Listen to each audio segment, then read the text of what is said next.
It was just after 4 o'clock this afternoon. Crews are called to the 4200 block Elbow Drive.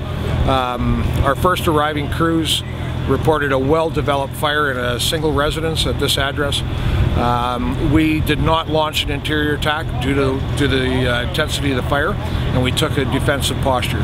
Our crews were able to confine this to the building, the source building.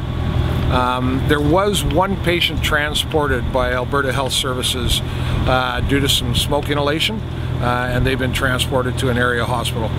As I stated earlier, our investigators are on scene right now, and I believe they're going to be working closely with the Calgary Police Service on this one. Do you happen to know whereabouts the fire could have started? Well, there was a couple. Our first reports was there was a fire at the exterior of this address, plus the single-family residence that's that you can see in the background here. It's tough to tell us exactly where the fire started because the fire involvement when we arrived, we didn't launch an interior attack, and it was well developed.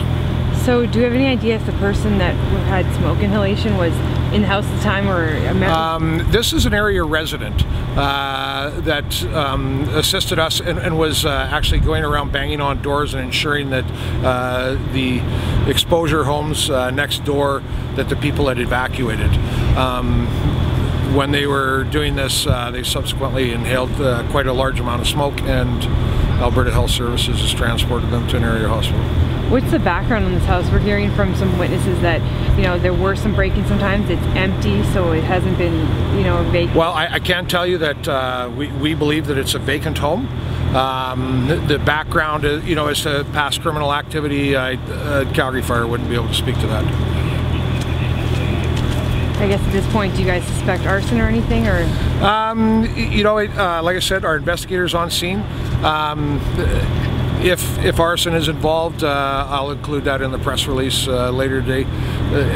But still very preliminary in this investigation.